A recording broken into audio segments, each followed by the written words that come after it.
Magandang umaga po sa inyong lahat. Narito na yung ating update sa patuloy nating binabantayan na Bagyong Goring na may international name na Saula, na bahagya nga po itong humina kahagabihon. Ito ay super typhoon category or kahapon, at ngayon po muli ay nasa typhoon category na lamang ito. Bahagya ko kasi ngang humina itong bagyong si Goring. At as of 3 a.m., huli nating namataan ang mata ng bagyong si Goring. Nasa layong 210 kilometers silangan ng Kasiguran Aurora. Gamitin ho yung ating mga radar sa Baler at sa Daet. Dito ho natin namataan yung sentro ng mata ng bagyong si Goring. Taglay yung pinakamalakas na hangin na umaabot na lamang ho ng 175 kilometers per hour. Bagyang humina po mula sa 185 kagabi at may pagbugso na nasa 215 kilometers per hour. Nagsisimula na nga ito mag-iba ho ng direksyon. Naging east to southeast na po ang movement dito at 15 kilometers per hour. At inaasahan nga natin magsisimula na ito ngayong araw na umakyat o pumunta ho pa northward naman. Samantala, patuloy natin binabantayan yung tropical depression na huli namang nating namataan mahigit 2,000 kilometro east-northeast ng Eastern Visayas. Malaki ho yung tsansa na pumasok din itong bagyo na ito o yung tropical depression na nasa labas ng Philippine Area of Responsibility. Samantala, dulot ho ng pagpapaigting ng Bagyong Goring ay umiiral pa rin ang southwest monsoon o hanging habagat, partikular na dito sa may kanlurang bahagi ng Luzon at ng Kabisayaan. Kaya ho ngayong araw, inaasahan pa rin natin ang maulap na kalangitan sa malaking bahagi pa rin ho ng Luzon at Visayas, kasama rin yung Kamaynilaan, ilang bahagi ng Calabarzon, Mimaropa, Bicol Region at Western Visayas. Habang sa Northern Luzon, yung Cordillera, Ilocos Region at itong Cagayan Valley patuloy na makararanas pa rin ng mga pag-ulan dulot nga nitong bagyong si Goring at ng southwest monsoon o habagat. Narito ho yung ating latest track ng bagyong si Goring. Makikita ho natin ay ngayong araw nga ho magsisimula ng kumilos hilagang silangan at eventually po pahilaga. Ito makikita ho ninyo sa ating latest track, itong bagyong si Goring. At magsisimula na itong umakyat patungo na ho sa may bahagi na ulit ng extreme northern Luzon. Posible rin ho, by tomorrow ay maging super typhoon category ulit itong bagyong si Goring kasi ho kapag nasa karagatan, nandun pa rin yung posibilidad na ito ay lumakas. At hindi na rin natin inaalis yung posibilidad na yung bagyong Goring ay maglandfall po. Pinakamalapit sa kalupaan ng ating bansa, partikular na dyan ho sa Batanes, itong mata ng bagyo bandang araw ho ng Miyerkules. Kaya sa mga kababayan natin sa Batanes, ngayon kasi nasa signal number 1 ang nakataas na babala ho sa lugar na yan, inaasahan ho natin posibleng lumapit. Ulitin ko po, posibleng lumapit at maglandfall ang bagyong si Goring dito sa may Batanes. Maglandfall man o hindi, inaasahan pa rin natin magiging malaki ho yung magiging epekto ng bagyong Goring sa mga kababayan natin, partikular na sa bahagi ho ng Batanes. Kaya ngayon pa lang sana maghanda po ang mga kababayan natin dyan sa Batanes area. Samantala, posible hong lumabas ng Philippine Air Responsibility ang bagyong Goring araw naman ng Thursday o Huwebes.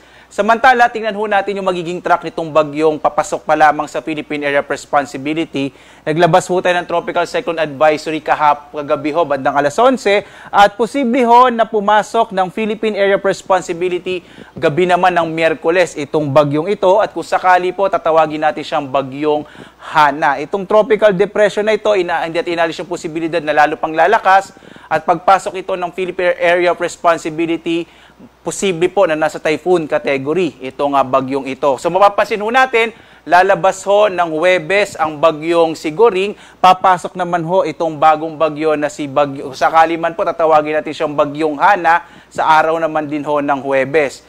Dahil po dito sa dalawang bagyo na ito na papasok at lalabas at yung isa naman po ipapasok naman araw ng Huwebes, magpapatuloy yung pagpapaigting sa hanging habagat. Kaya ho dahil doon, asahan na ho natin ngayong linggo, partikular na sa malaking bahagi ng Luzon at Western Visayas, magpapatuloy yung maulap na kalangitan at mas malaking tsansa ng mga pag-ulan, dulot ho yan ng pagpapalakas sa hanging habagat. Samantala, hindi naman natin inaasahang magkakaroon ng direktang epekto yung papasok ho na bagyo, pero nga dahil nga sa pagpapalakas sa hanging habagat, asahan pa rin natin ang maulan na panahon ngayong linggo sa malaking bahagi ng Luzon at ng Visayas.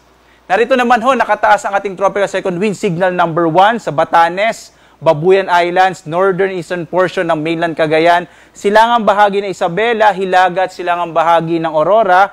Polillo Islands, northern and eastern portion ng Camarines Norte, kasama yung Calaguas Island, northeastern portion ng Camarines Sur at northern portion ng Catanduanes. Bagya po kasing lumaki yung diameter ho ng bagyo, kaya inabot na rin ho itong bahagi ng itong northern part ng Bicol region. Kaya asahan ho dito sa may Catanduanes, Camarines Norte, Camarines Sur, makararanas din ho ng mga pagbugso ng hangin sa araw na ito. Although papalayo na rin yung bagyo ho natin, simula ho kasi ngayong araw, kikilos na ito pa Hilaga.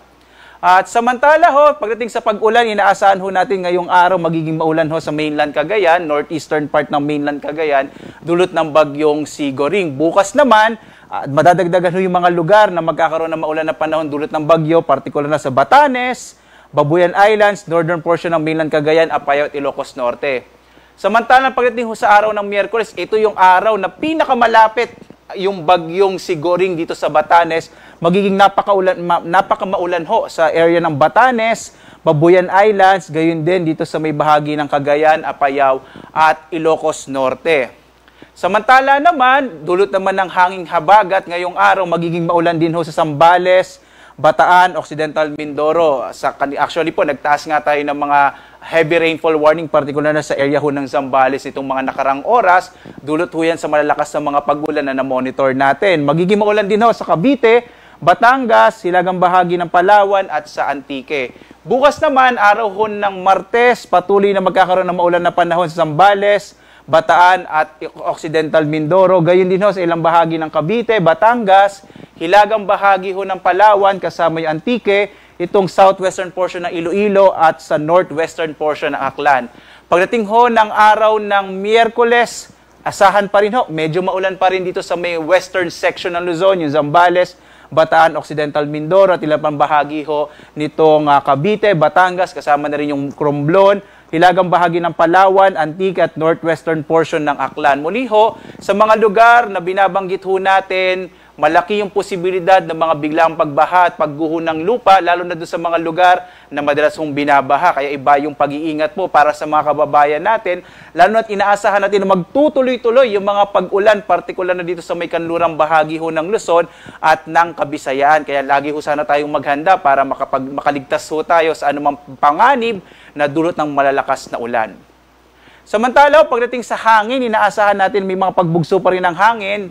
Bagamat wala hong nakataas sa tropical cyclone wind signal, epekto ho ito ng hanging habagat. Kaya may mga bugso ng hangin tayo, partikular na sa ilang bahagi ng Central Luzon, sa Aurora, Bataan, dito sa Kamaynilaan, Calabarzon, Mimaropa, Bicol Region, Visayas, sa Dinagat Island, Camiguin at malaking bahagi ng Zamboanga Peninsula. Sa may western section ho ito ng Mindanao. Kaya asahan pa rin natin yung mga bugso ng hangin, dulot ho ng hanging habagat na pinaigting ng bagyong si Goring, at pagdating ho ng Huwebes, yung papasok na bagyo, palalakasin din niya yung hanging habagat. Samantala, ito yung mga lugar kung saan nakataas yung ating gale warning. Meron po tayong nakataas sa gale warning sa Batanes, sa Cagayan, kasama yung Babuyan at Calayan, gayon din sa Hilagang Baybayin ng Ilocos Norte, kasama din yung Aurora, Quezon, Palawan, Romblon, Marinduque, Occidental at Oriental Mindoro, southern coast ng Batangas, northern eastern coast ng Catanduanes, Masbate, kasama yung Burias Island, Antique, Aklan, Capiz, Iloilo, Guimaras at Negros Occidental. Dito sa mga bahagi nito ng ating bansa, inaasa natin magiging maalon yung karagatan, kaya delikado maglayag yung mga maliit na sakyang pandagat at maliliit na mga bangka. Posible din hong makansela yung mga biyahe ng ating mga sasakyang pandagat, kaya po iba yung pag-ingat at makipag-coordinate ho tayo, partikular na sa mga pantalan kung saan nga doon tayo madalas sumasakayo ng mga biyaheng pandagat, dahil nga po posible itong makansela kapag may nakataas tayo na gale warning.